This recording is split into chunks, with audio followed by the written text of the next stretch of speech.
Todd, good evening. Welcome to Conversations That Count. Thank you for joining us. I promise I'll start calling you Terris now. I am Shriley Kapale. Good evening to everyone. I am Fairfax GOP Vice Chair of Strategy and Engagement. Our goal through these Conversations That Count is to bring in guests that can address challenges facing our communities, providing solutions and inspiring change. We also, during these conversations, will be discussing kitchen table concerns that are most important to Commonwealth residents. It's very important as Fairfax GOP unit members and board members to reach out to communities at large, engage our immigrant and minority community members within Fairfax County, and also this great Commonwealth. The members of Fairfax GOP, we are all very united by a commitment to Commonwealth. And we also would like to collaborate and dedicate to ensuring that our communities are the best places possible for ourselves, our children, and our grandchildren.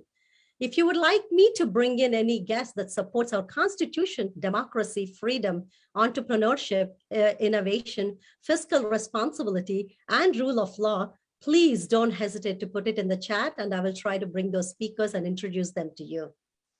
Viewers, in honor of Black History Month, I am excited to invite Mr. Terris Todd. Mr. Terris is the Program Manager of Civil Society and the American Dialogue from Heritage Foundation. Now, Mr. Terris, thank you for being here. So Terris, some of us might not fully understand what Heritage Foundation does and what their role, mission, vision, and values are. Would you be able to elaborate on that? Sure. First of all, Shri, thank you so much for having me tonight. Truly a blessing and an honor to be with you.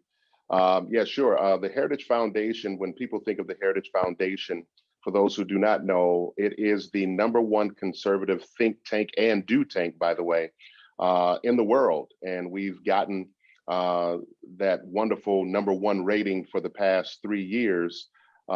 Even under our former president, Ms. Kay Coles James, and we are now under the great leadership of Dr. Kevin Roberts, who hails from the great state of Texas. And so the focus of the Heritage Foundation really is to deal with conservative policy, conservative public policy, and really to support conservative policy across the board, be it in Congress or even all over the country. And so when you think conservatism, most people do think of the Heritage Foundation. So that's kind of it in a nutshell of what the Heritage Foundation really is all about, is to really expand conservative thoughts and ideals all over the world and ultimately in this country.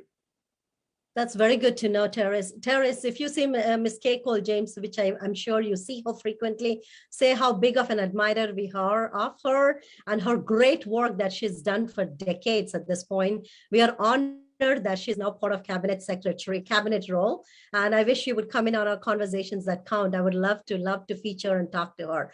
But thank you for elaborating to us about this great foundation.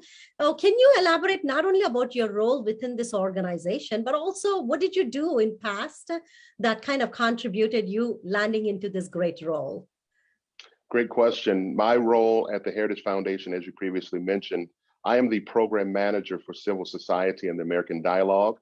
I work with a beautiful individual. She's a sweet spirit. Her name is Catherine Gorka. We call her Katie Gorka, Sebastian Gorka's wife, as most people will know her as. But she obviously has her own shoes to fill as well, because she is a powerhouse, but truly my sister in Christ. But my role as the program manager for civil society and the American Dialogue, along with Katie as my director, we both are doing exactly what I'm doing here tonight, is connecting with people on the ground and in communities, building those relationships all over the country for those who share the same principles that we do, and those are conservative principles. And so Katie and I, we pride ourselves with getting out all over the country, coast to coast for the most part, and making those connections with people that are in local communities and trying to help them to resolve or to solve some of the issues and concerns that they're dealing with, anywhere from education to economic, issues within cities and stuff like that, to really try to bring about solutions to help certain communities that are struggling in some of those areas. And so we come alongside them and we partner with other organizations within those communities to meet with those community leaders if you will, to put together some kind of a plan or to share ideas on how they can resolve some of the issues that they're dealing with on the ground. So that's pretty much it, what we do in civil society and the American Dialogue, because we're part of the Faulkner Institute. So we're not a policy shop, at least Katie and I are not, but we are now under what is called policy promotion. And so many of the policies that come out of the Heritage Foundation, our job is to actually go out and push and to support those policies and to share those policies with people that are throughout our country. And so we support those policies as well. So that's kind of what we do. Terris, that's actually very good to know, because as I said, common Americans may not know the great work that you guys do. But as you were speaking about Heritage Foundation, I just thought of something. Do you only support conservative causes, or do you kind of look at the world view and see, hey, these are the main issues that Americans are facing, so let's work on those? How does that planning start?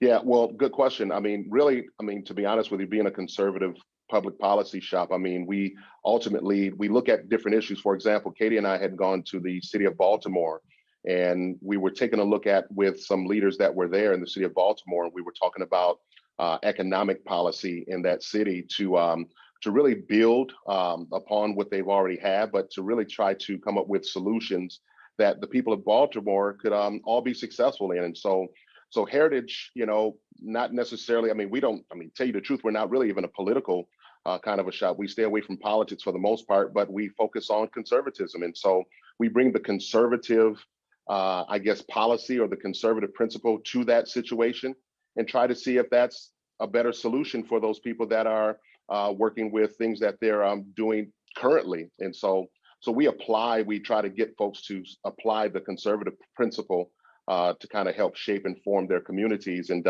look for a better way of life for those people. So to answer your question, I'm not certain that we go into certain meetings and ask, well, are you a liberal, are you a conservative, whatever. I don't think that really matters for the most part, but we have in mind, and we're pretty solid on the fact that our conservative principles work. And so we usually go in with those policy ideas, and we take it to those communities, and hopefully they will adopt those policies that we actually put forth to improve their communities overall. And so we're willing to work with anybody that's willing to work with us, to be honest with you. So Terris, that's good to know. It's not all about politics, it's about policies. Because at the end of the day, regular people that get up early in the morning and go to work really don't care about politics all that much. I think what they care is, am I able to feed my children? Am I able to improve my lifestyle? Will my kids benefit from the wealth that I'm securing, right? So it really doesn't matter. I think a policy focus is the best way to go, even to accomplish great outcomes. True. And Shri, if I may jump in real quick, because I didn't get to the second part of what you had asked me before. What did I do prior to coming into this role? You still want me to elaborate on that? Oh, absolutely. I don't want you to skip that at all. That's very important for, I think, audience to understand and for me to understand as well. Sure. Oh, wonderful. Okay, thanks. So I just wanted to make sure I touched on this. So prior to my role at the Heritage Foundation, I worked for the previous administration. I was the executive director for the White House Initiative on Educational Excellence for African American students all over the country at the Department of Education. And so, and it was truly a blessing and an honor to be in that role with the previous administration, because by profession, I am an educator. I worked as a former public school teacher and a public school administrator. I've also taught at the collegiate level as well. And so that was a tremendous blessing. And even prior to landing in DC, I was the director for a Head Start program in the state of Michigan for community action of South Central Michigan. So I've kind of been on the entire spectrum of education, from early childhood or preschool all the way to post-secondary. And so it was truly an honor to serve in the previous administration with all of that experience coming behind me, to land at the Department of Education. So that's pretty much what I've done prior to coming to the Heritage Foundation in this particular, in this capacity. That's good to know, Terris. I was going to ask you, you were appointed by U.S. Secretary of Education Betsy DeVos as the ethics vice chair of the Michigan Republican Party, right? And also, it's my understanding that was the long vacant position of executive director of the White House Initiative on Educational Excellence for African Americans, which is pretty impressive there.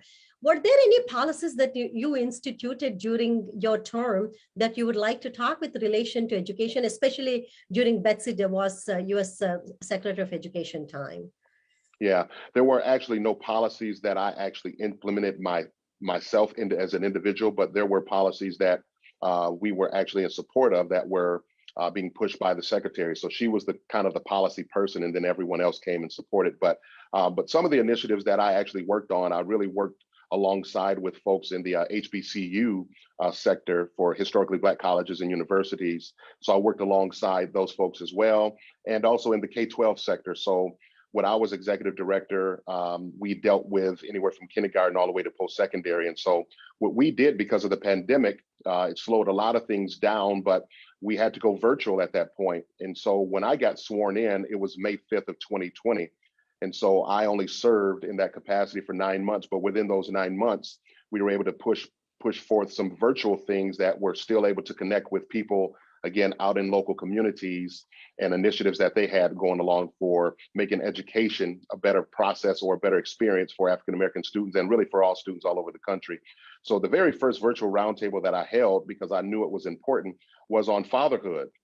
Fatherhood and fathers being more actively engaged and involved in their children's education, and trying to provide solutions and really talk about solutions with other leaders all over the country on how we can actually make that more of a seamless process for fathers that may have been formerly incarcerated and whatnot, or if the mother and the father were not together and they lived in opposite, areas.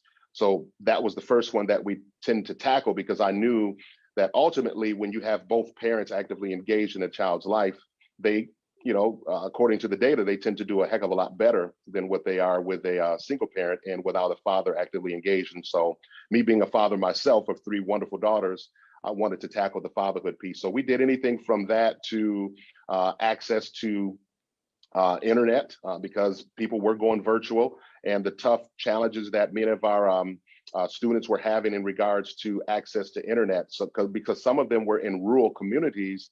And so that was another virtual roundtable that we tend to talk about. And we had someone that was representing AT&T on there and provided solutions on how they can literally bring Wi-Fi to those rural communities. And even we found that some kids, even in urban communities, did not have access to internet and may have been doing their homework from mom or dad's or their own cell phones, for that matter. And so we kind of had those conversations on some of these virtual roundtables. And so, like I said, that's kind of what we were kind of confined to during the pandemic, because we had to go virtual. But for the most part, it was a wonderful experience. And that's what that position was all about, bringing solutions to African-American leadership that are in schools and to parents and students alike, to make things better for them to improve and increase academically throughout the country. So that's kind of it in a nutshell. I mean, there's more, but I don't want to keep going. No, absolutely. That's terrific work. It's definitely worth talking about. I think virtual roundtable was a good way to get started. Believe it or not, as an immigrant myself, it took me a decade being in the United States to realize that rural healthcare system is a problem in rural healthcare. It took only COVID to expose to broadband issues in rural communities. So I am glad you started working, because as an immigrant, I always lived in metropolitan areas because that's where most jobs were. As I was telling before this conversation, I lived in Detroit, I lived in Dallas, and then I moved to Maryland. I'm in Virginia. I've been in Virginia for a while now, but lived in all metropolitan cities, but just never realized until unless COVID came in that broadband is such a huge issue in rural communities. Oh, yeah. So that's thank true. you. Yeah. I am actually enjoying this conversation very much. I have to thank my good friend Katie Gorka for referring you. I'm thrilled to know about your educational experience. So Terris, if it's okay with you, I'm going to stick with the educational issues for a bit. So I really want to get to the bottom of it. I'm a mom of 2. My son is in college right now. My daughter is 14 years. She's just going to go to high school next year. So I'm very passionate about education. So tell me about, what do you think of current educational system within Virginia? There's a lot of discussion about teaching critical race theory in schools, reducing the standards, there is increase in achievement gap, and whole host of issues that happen due to COVID learning, virtual learning. Have you heard of them? What is your take on them? I've heard of a lot of what you just talked about, to be honest with you. And and particularly in the state of Virginia. And really, to be honest with you, Virginia is not by itself. I mean, the issues are coast to coast, and that is education simply needs to be re-engineered. I think, and what I mean by re-engineered is it needs to be rethought. I know that Secretary DeVos, she talked about rethinking education. And one of the things that even at the Heritage Foundation that we push for, you mentioned critical race theory. Obviously, we are in opposition to the approach or the implementation of critical race theory in curriculum because we believe that it's very divisive. There's winners and losers, and we believe that it's basically racism fighting racism. And so we're actually dealing with some of those issues, but really those things are really distractions of the real issue. The real issue is the quality of education that many of our students are actually getting in a lot of our school districts, whether it be public schools or private or whatever. There are challenges all over the place. And so school choice or education choice is to us is really a solution to what parents are really going through. If you are unhappy with the current education system that your child is in, then as a parent, you have every right, and as a matter of fact, you should be demanding that your child be put into the best place possible for your child to get a quality education. And so education choice is really a hot topic. As a matter of fact, it's one of our priorities for the year in dealing with education, and education choices is kind of like the hot topic right now. And so I really think that part of the solution for our educational problems is interwoven into education choice, because when you have failing schools, unfortunately, no one should be held captive to those school districts. I believe that poor leadership and, quite frankly, poor teachers should be let go, should be fired. They should be released. There's nowhere else that you can find in any sector where you can continue to fail miserably and still keep your job. Doesn't happen. I used to work at Kellogg's over the summer because I'm from Battle Creek, Michigan, the home of Kellogg Company where Frosted Flakes are at. But I used to work there over the summer, and if we continued to put out a bad product, then we were let go. It was just that simple. It was too costly. And so I believe that our children are far more valuable than a box of cereal. And so with that being said, I think that allowing parents the choice and the options to be able to send their children to where it is best fit for them to be successful, that's kind of pretty much what we're pushing now. And it's taken off like wildfire, because now we're loving what we're seeing on parents being so actively engaged. I mean, you have them coming forward and they're running for school board, positions and whatnot. They're showing up to school board meetings. They're a little bit more active. And quite frankly, the pandemic has a lot to credit for that, because it allowed for parents now to really get an up close and personal view of what's actually being taught to their child. So when they became aware of, critical race theory, quite frankly, like in the state of Virginia, those parents pushed back. And quite frankly, I think they should be rewarded and they should be praised for doing so, because now they're actively engaged, and because they're the ones that truly hold the power and the authority by being the taxpayer. So anyway, but education is such a vast issue. It's so many things to talk about in regards to education. But like I said, in a nutshell, it just really needs to be re-engineered, rethought. And it's interesting because my time at the Department of Ed, about 73, 74% of African Americans support school choice, and about 71% of Hispanic Americans support school choice. And so, unfortunately, you have people that are tone deaf, or they're just simply ignoring the fact that these people are supportive of, choice in education. They're still pushing things because obviously they have people that they have certain allegiances to, so they can't, I guess, ruffle any feathers in that regard. And so it really puts things in perspective of where their priorities really are. And quite frankly, the priority in our school districts have run away from the children. They're no longer children-centered.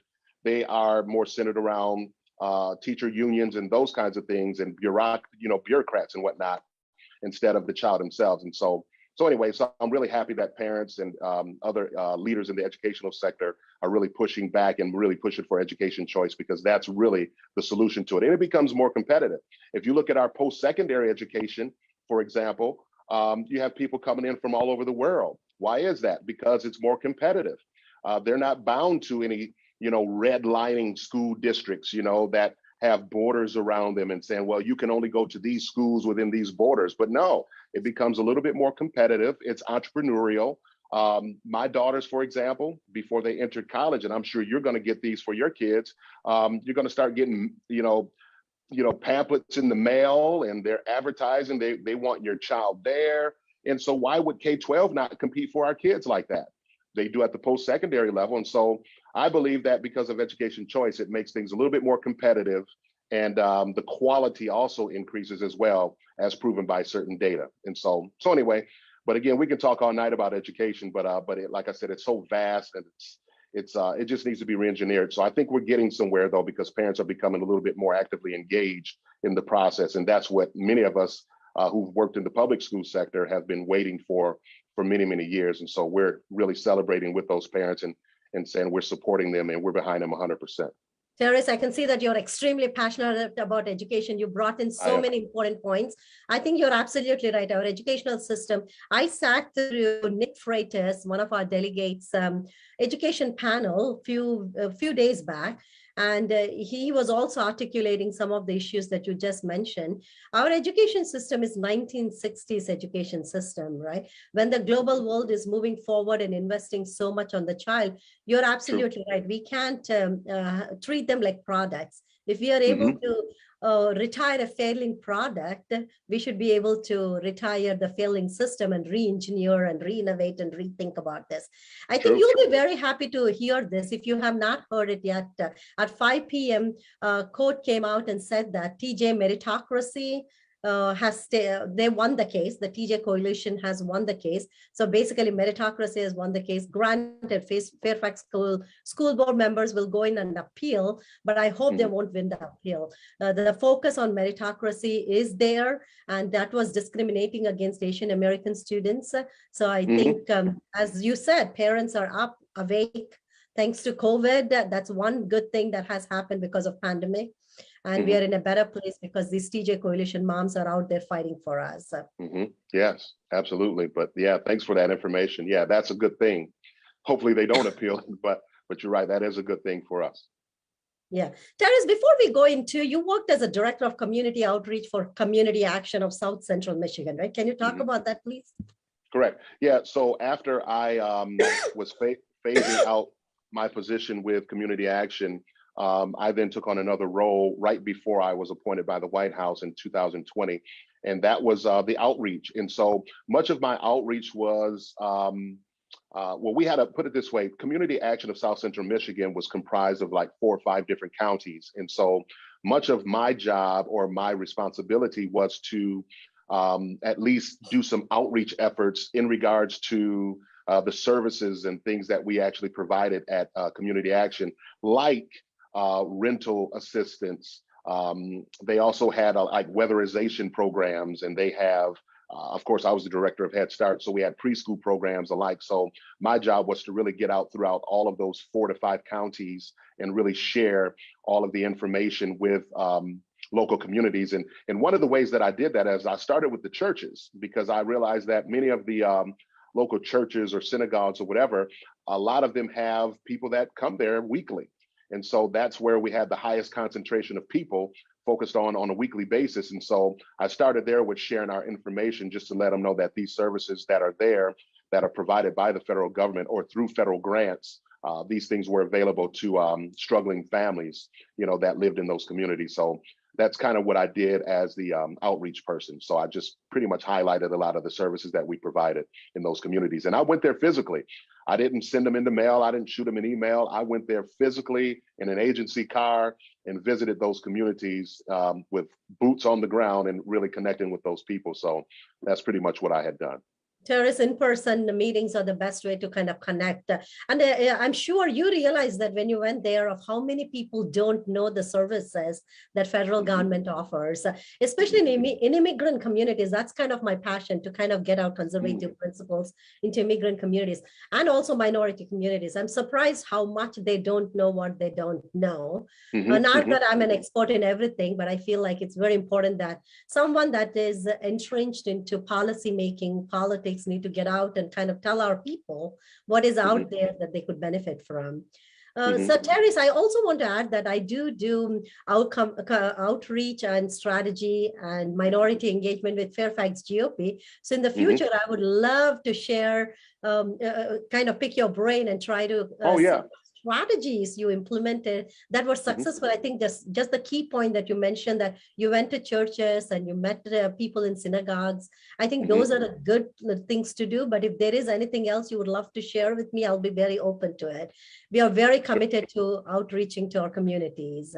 Yeah, and I also got involved, just to add this too. I mean, I also got involved. Part of that outreach was to get involved in a lot of the local festivals and that kind of a thing, So I kind of went into their world, and that's what I love about what I do at the Heritage Foundation as program manager of civil society, along with Katie, is that we love those type of things. As a matter of fact, that's why I'm in Michigan currently, because I was invited to a couple of different events by the Frederick Douglass Foundation of Michigan. And they were doing some outreach into the African-American community in the city of Grand Rapids and also in the city of Detroit. And so I was actually invited, because I sit on their board currently, I was invited to attend those things and actually, to speak at those events. And so I enjoy that. So that was one thing additionally that I actually had done, is to get involved and go into their world and to celebrate those people in their culture and whatnot. And so that's kind of another strategy, or part of the strategy that I also implemented while I was with Community Action, is to get into their world and go to where they were instead of waiting for them to come to us. So Terris, I think I said that this is actually going live on Facebook. I have a gentleman named Chris Trabe that is asking you a question, also complimenting the services that you're providing. His thing is, are you familiar with the book, The Underground History of American Education by John Taylor Gatto? He's a seasoned educator and found that this book to be very helpful in explaining why some of the same problems keep reoccurring. He's also thanking you for the important work that you do as part of Heritage Foundation. So it's just good to know that there are people that totally believe in what you're doing. So keep up the great work right there. Yeah. Bless the person that said that. No, I really appreciate that. And I'll look that book up. No, I'm not familiar with that book in particular, but I will certainly look that up. So that's very helpful. Thank you very much. Excellent.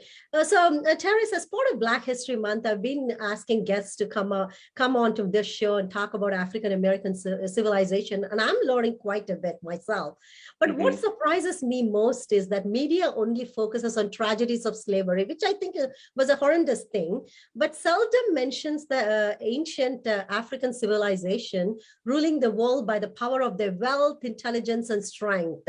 I mean, shouldn't be focusing on that too? Because I would love to hear, coming from an Indian American background, I perk up when everyone talks about Mother Teresa, Mahatma Gandhi. So shouldn't we be talking about the stories that will bring pride and is quite inspirational to African American young generation?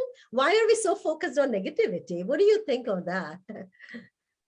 I am praising you for that question, because one of my previous articles that I wrote was, matter of fact, it came out right before Christmas time in December. And it was Black American triumphs outweigh our tragedies. And Shri, you're absolutely right. And I think that's strategic, though. I think it's on purpose. I think it's very intentional. Let me say this, because as a matter of fact, what you just said about African kingdoms ruling the world at some point in time, that is absolutely true. And so the purpose of that article was to put a light, or to shine more of a light on the positive things, because I realized one thing is that people have studied African people or African descendants of African slaves for many, many years. And so they know that we're not only a spiritual people, but we're also very passionate.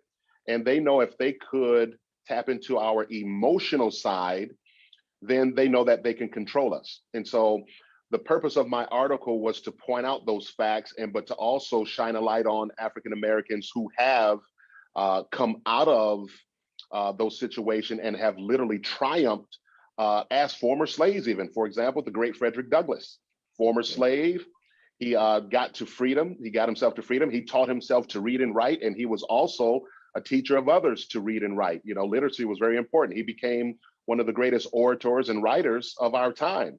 And so I've talked about Mary McLeod Bethune. I even spoke about Lieutenant Governor Winsome Sears in my article. And so and then also, of course, Lieutenant Governor of North Carolina, Mark Robinson.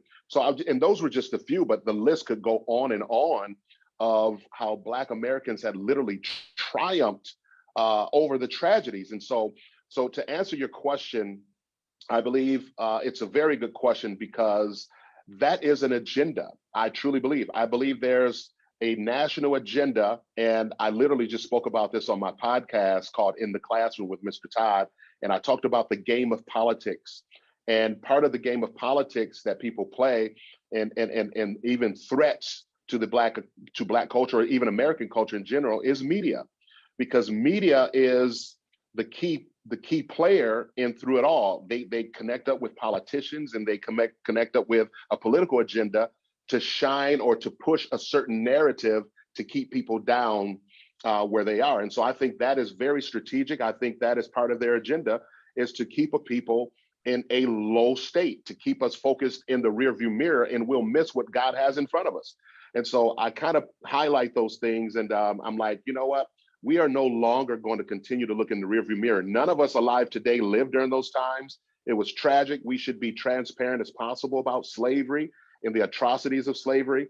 But some people, like, for example, those in the CRT camp and the 1619 Project camps, they want us to believe that all of this stuff started at 1619 when they came to the shore of America. But no. Slavery was all over the world. As a matter of fact, and I talked about how you cannot, even when we talk about Black history, you can't put Black history in one region, because it's global. It's all over. You know, Black people are all over the place. And so I'm so happy that you brought that up, because that article was strategically designed to share the triumphs of Black Americans, and we're still triumphing today.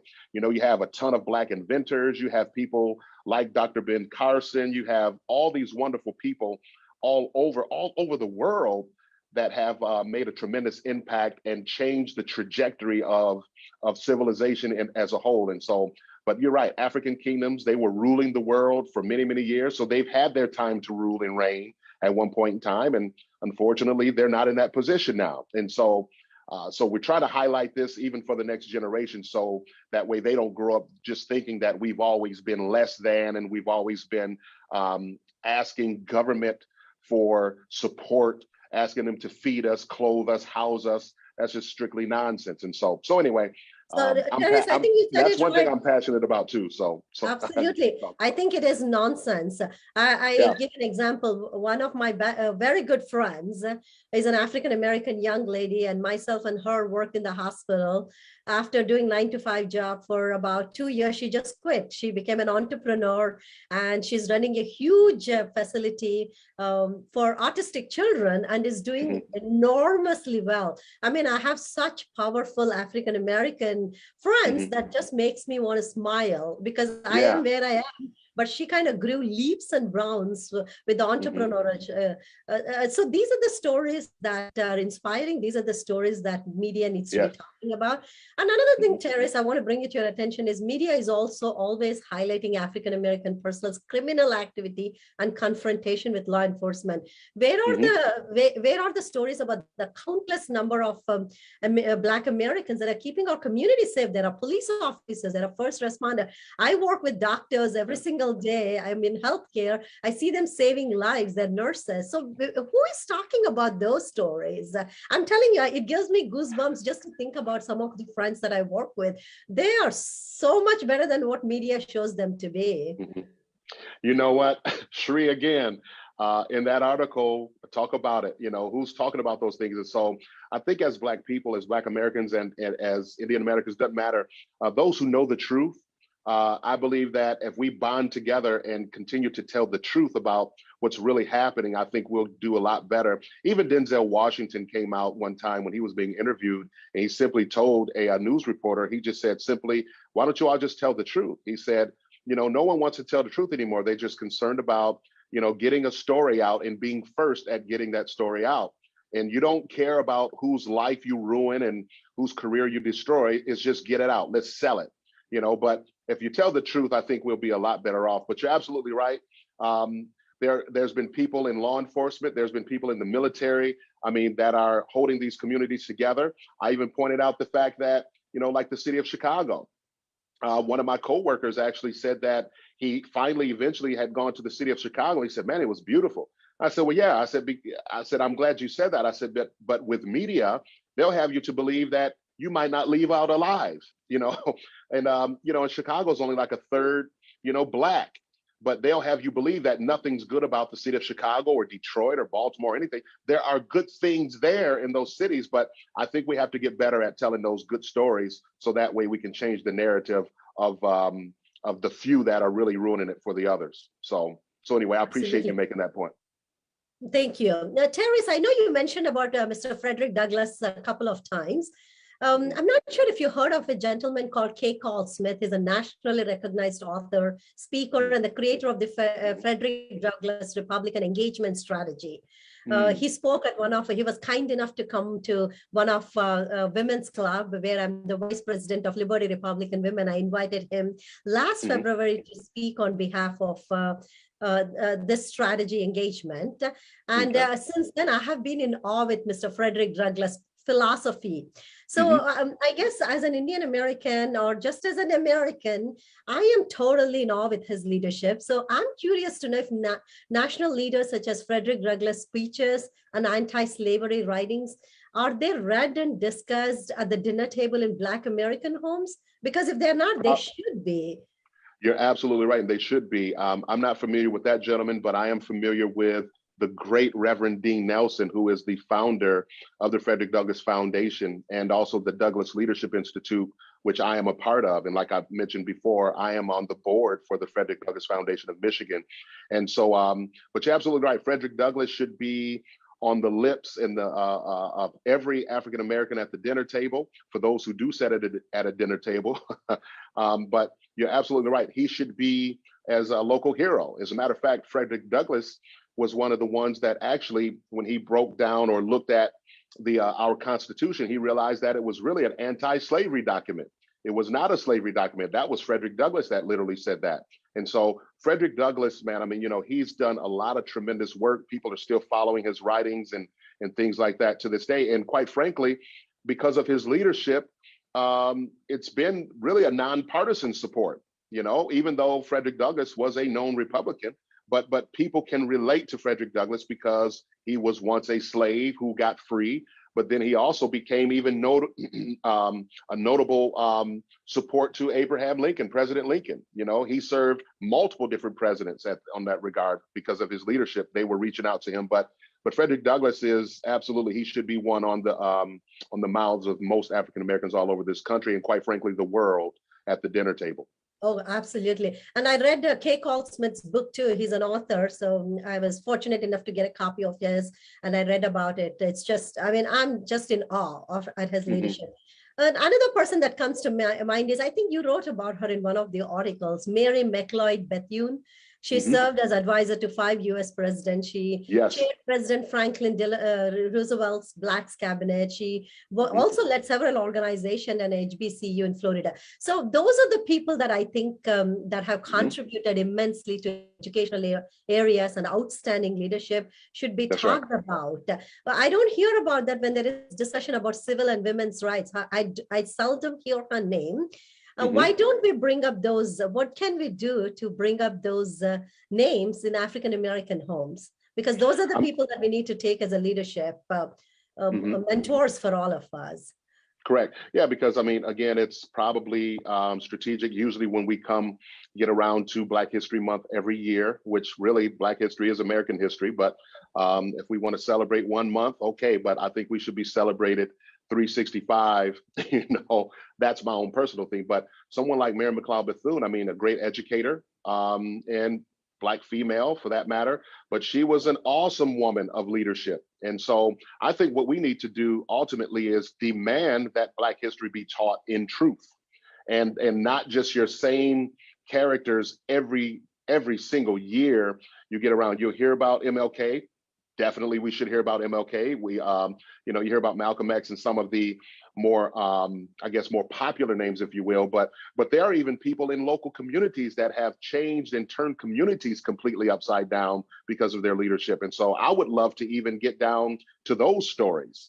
Not just Mary McLeod Bethune and Frederick Douglass, but those who may not have made or who may not have made national recognition, but have literally gone in and changed cities, and I think those are important as well. And so no one should be left out in my regard when we really want to talk about true Black history all over the world. So, but I think we got to make a concerted effort, and I think mostly people or parents, if you will, they should be demanding that these Black leaders that have been phenomenal leaders over the history or the course of our history, I think they should demand that those people also be recognized as well in schools today. And so unfortunately, they're not getting that information at school. So of course you got to resort to Google and kind of go and look these people up when you hear about them. I have a book called Blacks First, and it's a very thick book, but it's a book that's filled with Black Americans all over this country who have been inventors. They've come up with inventions, or they were the first Black to be in some leadership roles and whatnot. I would strongly recommend that book as well. And then there's also Black History 365. I just recently had gotten my hands on from one of the authors of that book. Black History 365 is another good one as well, to really learn a little bit more about Black American history. But we should be demanding that Black history, or should really be demanding that it be taught daily in our schools. And so hopefully we'll get there at some point. Hopefully that would change, because we also have Miss rock star, Miss Winsome Sears, my That's favorite lady, our Lieutenant Governor. She rode into office advocating for better pay for teachers, law enforcement. She advocated for lower taxes, more career centers for veterans. I mean, her commitment to Black Virginians advisory cabinet for the governor, and it's just like she's invested so much into Black communities.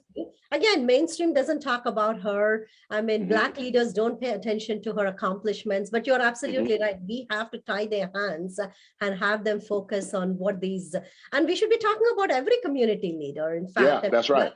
I always say, if you say who is your hero, I say my mom. It need not be some national leader. It's just my mom who put me through an education where girls were not allowed to study back home in that small town. So who can be the best hero than my mom? So it's like local leaders, right? We need to bring That's right. So let me go into your personal. I think you, when I was kind of trying to research a little more about you, I see that you're also the author of Just Being There, A Parent's Guide to Raising Children. As you know, society has painted Black fathers with a broad brush. I think you explained that very, very well. They stereotype them into missing in action and unresponsive to their children's needs, which I don't think that is true. But I want you to kind of talk to me about it. But what can we do as a society to end these gross mischaracterizations, which is super saddening to me? Why would we do that to Black fathers? And to be honest with you, Shri, that was really one of the main reasons why I pointed out in the very first virtual roundtable with my appointment with the White House previously, my very first virtual roundtable was to highlight the active engagement of fathers. When you look at the data in the Black community in general of households being headed by a single parent, automatically we think that that household is being headed by a single mom. But there are some single fathers as well that are raising their children as well. And so, but unfortunately they get left out. What also gets left out is the idea that if we were to ask many of these Black fathers that may not be physically in those homes, how many of you would love to be actively engaged in your kids' lives? I guarantee you that number would probably be 99%, if not higher. Absolutely, I want to be in my children's lives. And so we never hear that piece of data of how many of them are actively engaged in their children's lives. We only see the data that shows that the home or the household is being headed up by the Black mom or the Black female, but we never talk about the engagement of the fathers. And so that's why I made that comment, that they're literally painted with this broad brush, like we're unhinged or like we're just not engaged in our children's lives. But there are many of us who are engaged in our children's lives. As a matter of fact, I was telling someone, I don't know if it was my Newsmax interview, but I was telling someone, I can't think of anyone that I know personally that aren't engaged in their kids' lives, to be honest with you. So this whole narrative that the men are not around and they don't want any involvement in their children's lives is just completely false, because these men do want to be actively engaged. I think you wrote it very well. You said it's a gross mischaracterization and stereotyping that is so not very inspirational for younger Black Americans. And I just don't Yeah. think that's fair to our children, because those are the Mhm. people that they look up to. And this That's is right. not what they should be hearing about their parents whatsoever. Yeah. So no, thank you for writing that. I think I always say never forget about any divorcees, right? Whether it is a Hmm. mom divorcee or a dad divorcee. I think it's easier Hmm. to say single moms work hard. I think single dads work equally hard. And we just Hmm. really need not look at it as single mom or single dad. It's just more of either a family or somebody that's just working hard to raise their kids. It could be either Hmm. mom or either dad. That's right. Terris, I mean, as you know, we are watching with heavy heart what is happening in our country right now, especially the tragedy of Ukraine unfold. I have two team members that work with me that one comes from Ukraine, one comes from Russia. So it's just, I know that innocent Ukrainians are praying for their safety, but also Russian citizens who are boldly protesting in the streets, even though they Yes. know they could go to jail for doing that. Hmm. Hmm. And all that is happening in geopolitical arena, our president has shut down the Keystone pipeline. He's Hmm. demonstrating to Russia and the world that we are no longer energy independent. Here we are talking about transgender policies, vaccine, mask Right. mandate, That's right. CRT. I mean, what's going on? I mean, these are very concerning to me, because I would rather talk about security, national Hmm. security, securing our borders. What can we Hmm. do to make sure we are becoming energy independent, so we're not spending so much money at the gas station, because it's impossible for a regular person to just work anymore. But then the focus is on transgender policies, vaccines, mask Hmm. mandates. Well, how do you think we move forward? Can Heritage Foundation kind of advocate for these issues? Where does that Great. come into picture? Well, I'm glad. Great question. As a matter of fact, as you were talking, and I was loving every minute of it, because to be a part of the Heritage Foundation, we keep them honest. You know, we keep those things in the forefront of people's minds and in their hearts about what the true issues really are. You know, and that's what I love about the work that we do at the Heritage Foundation, and many of our experts in the policy or public policy arena. Meeting with people on Capitol Hill to push forth certain policies to actually address some of these issues that are going on in our world today. But those are just simply distractions. You know, they are to basically say, oh, there's nothing to see over here, but let's just focus over here. And that's, quite frankly, being Black History Month, that's what's been happening in the Black community for several decades. Let's focus on systemic racism. Why? Because everything's racist, everyone's racist, but yet we still have children that are not reading at grade level. We still have some dropping out. We still have a lot of crime that's taking place. You know, we still have individuals that are maybe even dropping out of college and whatnot. So we have other issues. We have families that we need to try to rebuild and bring those mothers and fathers back to be actively engaged in their children's lives. But no, but rather let's just focus on how racist these people are. Let's just focus on, you know, critical race theory and all that. But again, those are all distractions to get you distracted from what the true issue is at hand. And that's exactly the same strategy that they're using currently with the issue that's going on in the Ukraine.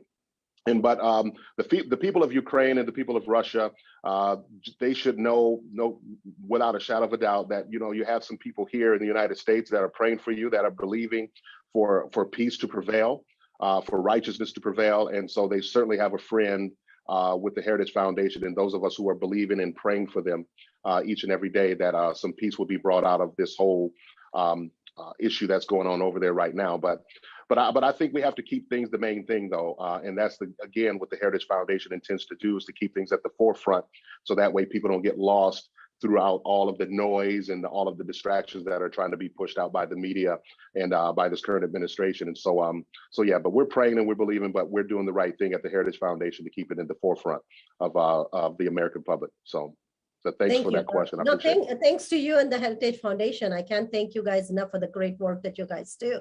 So Terris, as we are coming to the end of the show, I have like one or two more questions just to kind of get to the core of what I try to do.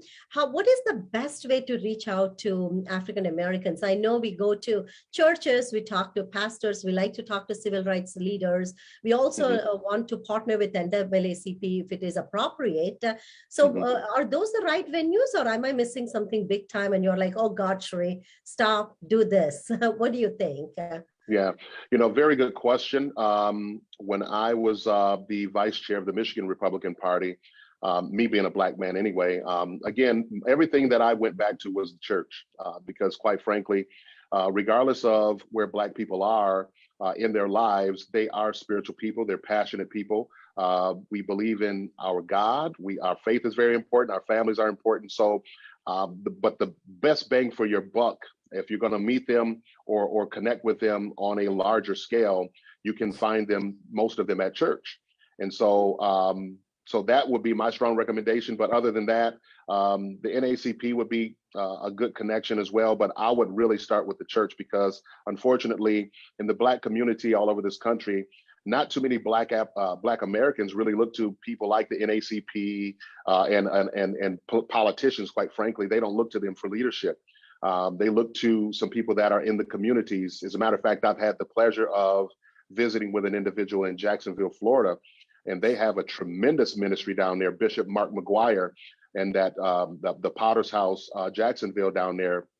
And they have literally brought individuals off the street and made them be part of the ministry to do outreach work that way, and this is outreach work that is done at night, reaching individuals that are living that street in I guess, gang lifestyle, if you will, and trying to help them, turn their lives back towards a positive, put them on a positive path. And so a lot of great work that's being done there. But anyway, if you're going to really meet or reach someone, the best bang for your buck, I would say, in the Black community would be at the church, with the faith-based leaders in those communities. And the Urban League. The Urban League is also, if you have an Urban League in those areas, those are great places to start as well. Terris, I don't want to sound ignorant, but what does Urban League do? I want to make sure I get that so I can put that as part of the strategy. Yeah, the Urban League is not like an NACP. NACP is mainly known to be for the civil rights, kind of a organization.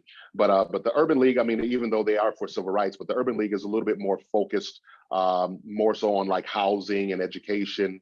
They're more focused on things like economic development types of things. And so the Urban League would be a great tool or a great resource to reach out from that regard. But they do, they may do some, some collaborative work with NACP branches or whatever, but they're mostly focused on those things like economic development, education, as well as housing and issues like that. So they have different programs to really reach that. I'm so thankful you said that, because that was not part of my strategy plan at all. And I'm very sincere when I say I really want to reach out to Blacks and Hispanics and Asian Americans and make sure they understand our conservative values. I think by nature they're conservative. And I tell this to Fairfax GOP and any other Republican leaders that want to hear me. I said, just saying that we value each other and we value the same principles. So vote for me is not going to cut it anymore. We just really need to go to organizations such as Urban League and try to partner with them to see what can we do for the community that they feel that we are truly partnering, sincerely partnering, and looking out in the best interest of them. So no, thank you for mentioning. And you don't want to lead with anything politics, exactly. Just be yourself. I mean, you're a professional. I believe you're in the medical field. So even just leading with your just regular name, and just saying, hey, my name is such and such, would love to find out what some things you guys are doing that maybe we could be a part of. But you don't have to. I would strongly recommend not leading, the conversation right from the gate with it being political, because then they'll think that, it's not genuine. So most Black people can sniff that out if it's genuine or not. And so I think that's what many of us have been successful with doing. Like I said, I was here in the state of Michigan, and I also had the opportunity to do a ribbon cutting for an HBCU hub at a local high school. And but again, representing the Heritage Foundation, non-political.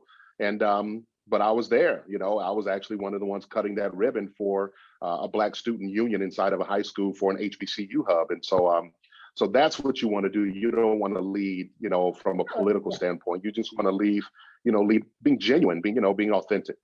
Exactly. And I always say politics is only 10% of people's lives, right? The That's bureaucrats right. of politics, the politicians obviously but the rest of the people just don't care. They just That's would right. really look for a candidate that will meet in the middle, listen to them, genuinely share their concerns, and look out for the best interest of their children and grandchildren. True. I mean, I will Yeah. vote for that kind of person. I really don't care for a politician that has multi-million dollars Right. that is knocking on my door. I'm like, what are you going to do for my children? That's That's right. all I care about. That's So very important. absolutely. Terris, this has been such an enriching, I can't believe it's an hour. Oh, I don't wow. want Yeah. to take any of your time. I know I think you said you're in Michigan with your daughter's game. So I sincerely thank you. Terris, before I let you go, I would like you to take a minute or two and let the audience know if I missed asking you anything that you think is very important. You're like, Shri, you brought me on for Black History Month as a Black community leader. I do this great work. You didn't mention about it, and you think our audience will appreciate listening about it, please take this minute and let our audience know if there is anything that I missed. Sure. No, thank you, Shri. Again, thank you so much for having me.